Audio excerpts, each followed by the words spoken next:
back to my channel. My name is Alina Rachman, and today I will be interviewing the most famous national speaker from New York. His name is Joe Meyer. He's been in business for many years, traveling the world, teaching a lot of real estate brokers, and not only real estate brokers, a lot of his wisdom. Joe had a brilliant career in real estate sales, management, and corporate training.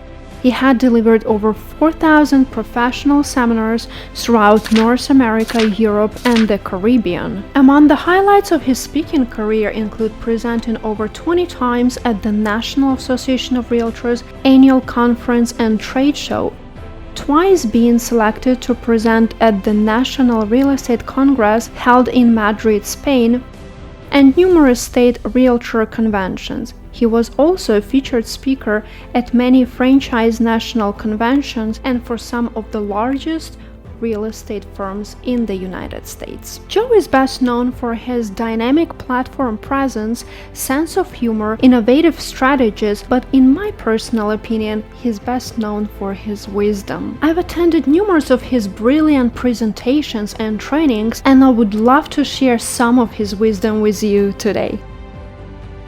Okay, testing 1, 2, 3. Alina Rachman Productions. Hi, Joe. Hello, Alina. How are you? So happy to see you today. So, Joe, tell us, please, how and why did you get in real estate? Also, how did you get in your speaking and coaching career? When I was in the United States Navy 4 years, and I was in naval intelligence, sort of like a spy. Well, when I came out of the service, there was no calls for spies, couldn't find any jobs. Someone suggested I try real estate, so I did. This was back in the 70s. I took off as a top producer almost immediately because I was very driven. Other office managers just started asking if I would come to their office meeting and speak to them. It worked out very well. People loved it. I eventually became the director of training for this large national firm. And when they had a change in ownership, I decided, well, this is the time I'm going to start my own training company, which I did back in January of 1987. And tell us how many countries you visited, how many agents or maybe companies you trained. Oh, okay, interesting. Altogether, I've done over 4,000 professional speaking engagements. I've taught in 48 of the 50 states and about five or six different countries. I've been asked to speak at the National Association of Realtors annual conference and trade show over 20 times, and huge audiences, thousands, and we've got great reception. I've also spoken at dozens and dozens of national franchise annual conventions, state realtor conventions. Probably my greatest honor, though, I spoke twice for the International Real Estate Congress in Madrid, Spain. So yeah, I've been very blessed, but I've also had just as much fun going to an office meeting and speaking to a dozen new agents. So to me, an audience is an audience, whether it's 5,000 or whether it's 5. I enjoy just getting up and sharing my knowledge and my enthusiasm with people. If you would just name some traits of the person who wants to become an agent, to be a successful agent, what these traits would be? Because in my experience, a lot of agents, they would get a license, and of course it's not a difficult thing to get a license, and they would hustle for maybe 2 to 3 months, sometimes a year, and then they would just give up. I think one of the reasons why agents give up is they either did not get the right idea of what real estate's about, that you do have to work hard, and they thought it would be an easy way to make money. When they found out that, no, you've got to put some hard work and determination, they got discouraged. Other people, I think newer agents cannot get past their fears. And fear is, to me, the primary reason why people don't succeed in real estate, or why they do succeed in real estate. Not having the fears. Even things like just picking up the phone, speaking to somebody. You worry about that rejection. And I never looked at rejection as something that I had to overcome. Because I guess maybe, in my life, I had some tough times. So I realized that they're not rejecting me personally, they're rejecting what I'm trying to sell. Okay, that's fine. So you move on to the next one. And if you can get by that, it's a very lucrative career. There's a lot of money to be made in real estate, and it can be very satisfying personally as well. Most of my success in sales came from going after for sale by owners. And I think it's because I understood their mentality, but also I understood what they didn't understand. For instance, if the market is tough and there's a lot of inventory, it's very tough for them to get a buyer. But when inventory is low and they could easily get a buyer, how much money are they giving up? When you list your house with a professional realtor, you're always going to have access to more buyers. The more buyers puts you in a stronger negotiating position. So yes, you may save what you deem as the commission, but how much are you actually giving up in the sales price by not opening up your house to more buyers? So to me, if you want to sell your house yourself, that's fine, you'll save the commission, but you'll lose a lot more in the sales price. The other thing is, what are you doing that might cost you the deal because of something you didn't know? Maybe just having a certificate of occupancy on your house. A professional with some experience will be able to come into your house and ask you, do you have a seat, all of that? No, let me help you find an expediter so we can get it. So there's a lot of little things that a real estate professional does for the sale by owner that they don't know about. They think, I'm just going to put it on the internet, someone will come fall in love with my house. Especially after the 1031 exchange. There are so many variables that go into that type of transaction. You want an agent who has the mentors or the contacts who are attorneys, who are CPAs, who have been involved in numerous 1031 exchanges for each individual situation to help the seller with their tax ramifications and the legalities. So yeah. We all work as a team. Yes. To have a home buyer or a home seller. But talking about home buyers, in my opinion, it's good to buy a property as soon as you can in order not to pay the rent, and there are numerous reasons. But a lot of people, they are hesitant right now, and a lot of my clients, they've been asking me, Alina, what's going on in the market?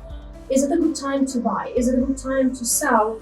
What's going to be happening with the interest rates or the inflation? What is your take on that?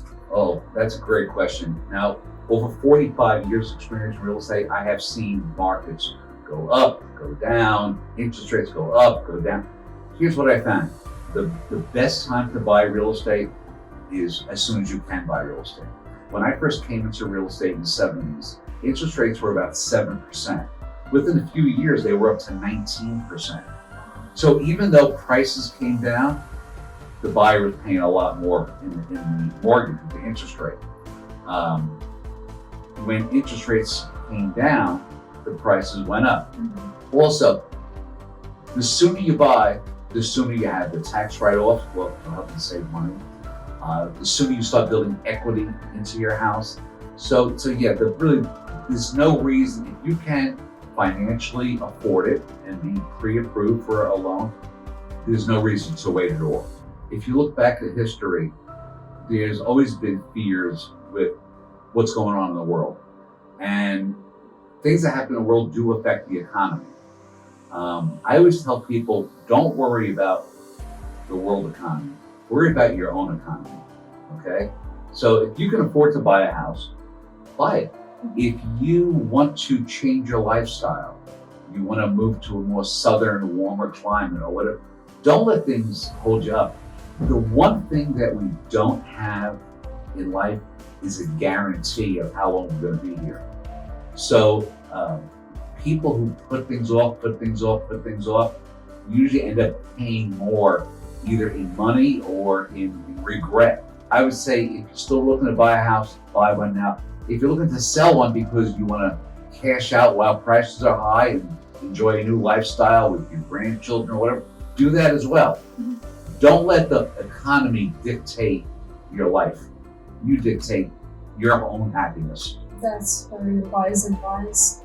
And talking about regrets, one time I remember that your late sister, she was working in the hospice, and she was interviewing or asking questions a lot of people who were dying. Yeah, my sister was a nurse, and she worked as a hospice nurse. And she read a study while she was in nursing school, which she shared with me, which was they interviewed people who were on their deathbeds for the most part, and what their biggest regrets were in life. Well, she took it a step further and she asked some of her patients that. And it was amazing how the things that people regret the most on their dying days is not things that they did. Because we all make mistakes, we're all human. They regretted what they didn't do. They regretted not taking more risks. They regretted not enjoying life more. They regretted not spending more time with their loved ones. They really regretted not taking risks. I find that in real estate, that agents who are in for 25, 30 years sometimes regret not taking more risks while they were newer in real estate, such as, investing in real estate for themselves, or, calling it for sale by owners or expired listings for the fear of the rejection. So I like to think that I live my life without too much regret, okay? Or as Frank Sinatra said, regrets I have a few, but then again too few to mention. This is so powerful. If you just would give any suggestion, not just to real estate agents, but you also trained a lot of business owners. Yeah. Just in general, what would be 5 tips that you would give to them, business-wise and just life-wise? Okay, business-wise, when people are starting out in any new business, my greatest advice was, don't be afraid to ask questions. A lot of times we don't want to appear that we, don't have the knowledge, we're stupid or whatever, so we're afraid to ask. I think that if I had to do my life all over again, one of the things I would do is I would ask more questions of more people who are knowledgeable on certain specific subjects. So I would say for any business, ask as much and learn as much as possible, then dive in. Also, don't be afraid to take chances.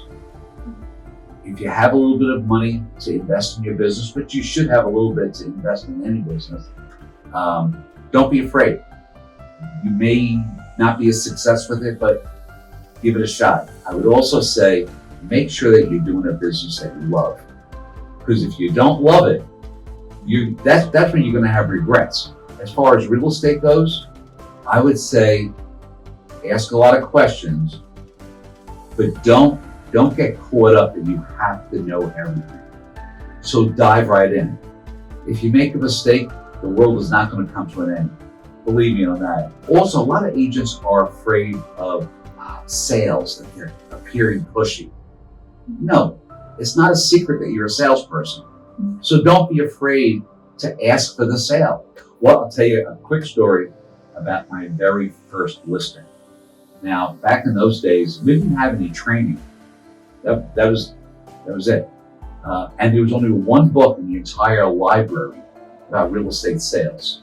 So I remember one of the things that they said was, when you hear an objection, just ignore it at first. My third day in the business, and my broker asked me if I would do a favor and go take a picture of this new listing.